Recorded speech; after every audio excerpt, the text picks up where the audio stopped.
So yesterday I was out in my soft top getting all hot and, you know, it was absolutely beautiful. 12 hours later, pouring rain, freezing cold, freezing fog. August, British summertime. Fantastic. Good morning, my lovelies.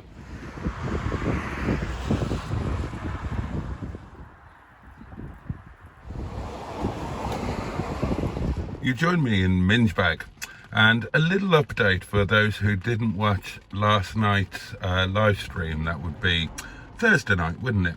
Yes, of course it would. The wipers did start working after a quick but frenzied prayer to the FSM. So I'm going to check out if they're still working now. But the other thing that's occurred to me, I've been very stupid, have I not? Not for the first time, not for the last. Of course, I've been concentrating on the engine fan in relation to this. And there are two fans in these beasts. And there is, of course, the radiator fan now. As I understand it now, the engine fan kicks in sooner and more frequently. Kicks in at 80-something degrees. Whereas it's the rad fan that's supposed to kick in at 104 degrees. So I've been looking in completely the wrong place, haven't I? So I need to concentrate my efforts on Minge Bag's snout rather than her business end, arse end. But anyway, that's one thing. Let's see if the wipers have survived the night. Apparently the most common issue with the wipers, and they are a common fault, is that the wiper motor gets filled up with water because the shroud that's supposed to protect it from water kind of, noisy things, convertibles, aren't they? Kind of doesn't.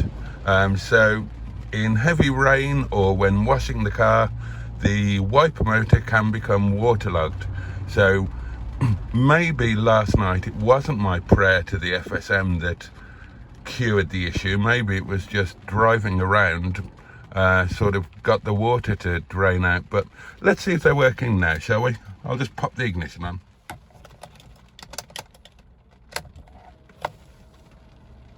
Ignition on. And now the moment of truth.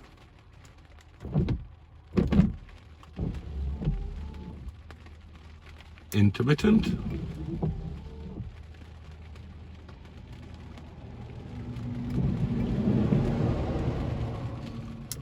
Normal speed. Double speed. Right, we will go ahead and call that a fix. Oh, there is one other thing. I didn't tell you about it last night, either at the time or in the live stream. I'm going to admit to it now.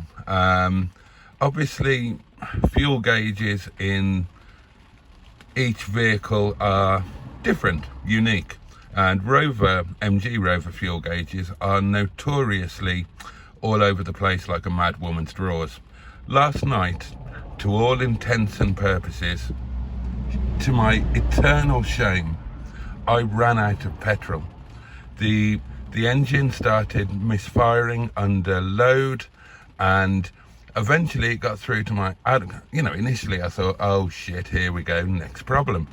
But eventually my adult brain connected the fact that the fuel gauge was down on its arse, and the fact that the engine wasn't working properly. I thought, oh shit, you bloody idiot.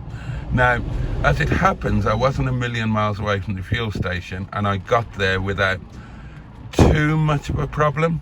But it was, it was coughing and spluttering. There wasn't enough fuel in it. I chucked 15 litres of fuel in, and absolutely fine. But incredibly stupid thing to do. Never run your fuel tanks on older vehicles below a quarter of a tank. You'll pick up also, petrol tanks can go rusty. You'll pick up all sorts of shit in the fuel filter. It's not going to be good. And I've spent a lifetime telling customers that. and then idiot that I am, I go and bloody well do it myself. So yeah, really annoying and embarrassing, but hopefully no harm done. Even better news, my lovelies. Oh, this is good. Another issue from last night was that the CD kind of got stuck in the player, so it wasn't playing and it wasn't ejecting. And I was just about to move the car, swap them over, and I remembered about this. So I had a little fiddle and I managed to sort it. Dum dum dum. This is brilliant. Now this was just in the car when it came, and I haven't got the other discs, but there are some absolute bangers on this that I'd forgotten about. Proper 80s classics. So I'm really chuffed about this.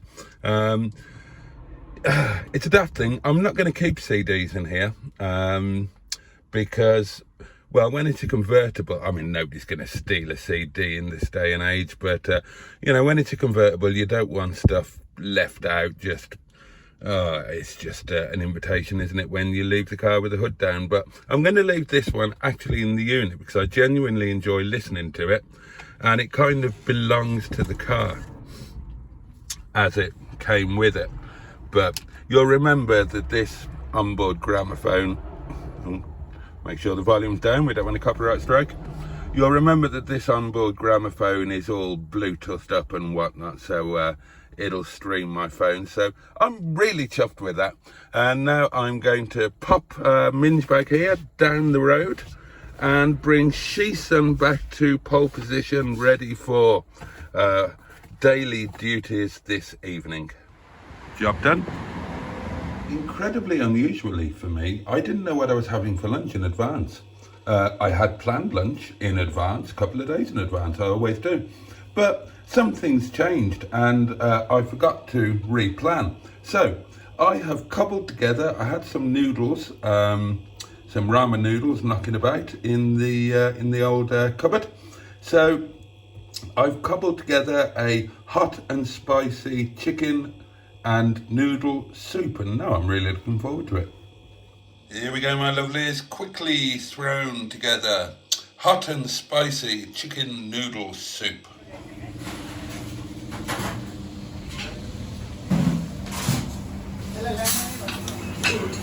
What a difference a few minutes make. Until very recently indeed, there was a large party in this little alcove here, and they were having a lot of fun. It was noisy and it was lovely. The restaurant has been absolutely heaving tonight, which is wonderful. Takeaways, not so much, but a full restaurant is always better. We've got through 4 cases of Gurkha beer. And look, this is an unexpected surprise.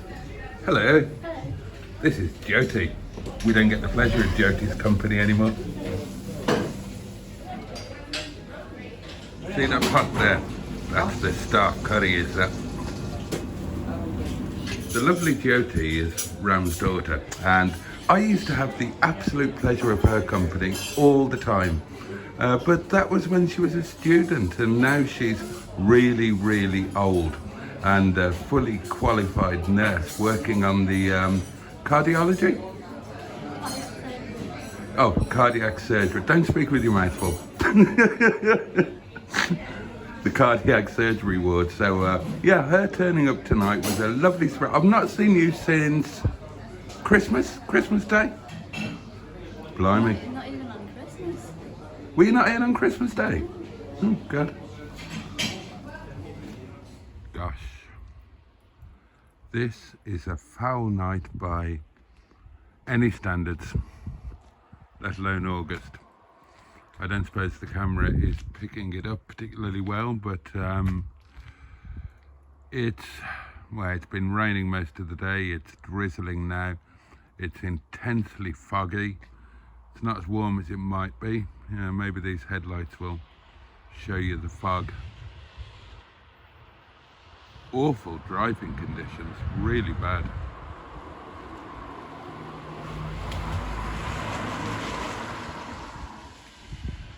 And it's about 1:15, and I thought I'd better record this now before I just fall unconscious. Obviously no live stream tonight. It's Friday night, and I'm just a little bit zombified, as I've got no reason not to be. Done a little bit of work, I've got supper on the go, and I'm watching one of my favourite things to watch on YouTube. In fact, I'm going to get a copy. I can't get a good quality copy, it's going to be low quality, but it's one of those things that I want to put on my channel, not because I want to get views, partly because I just want to share it, because other people might enjoy it. Here comes another one. Oh, look at that.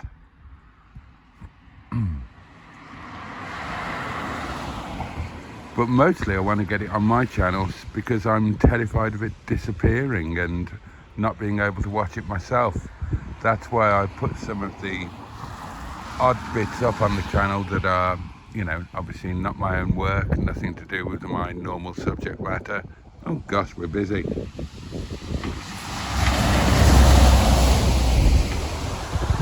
He's a big boy, isn't he? So yeah, and it's a documentary of the thriller in Manila. That's Muhammad Ali versus Joe Frazier, the third fight, the last of the trilogy that, oh God, almost killed them both. But it's told from Joe Frazier's perspective. It's an HBO documentary and it's fantastic. I will try and get it up for you. So I'm going to finish watching, for goodness sake. I'm going to finish watching that. I'm going to get my supper and I'm going to collapse into bed. So good night. Thank you for watching this. Oh, sounds like a hairy plane. And I will catch you tomorrow. Hope you all have a great weekend. I hope the weather improves, and take massive care of yourselves, and I'll catch you soon. Bye bye.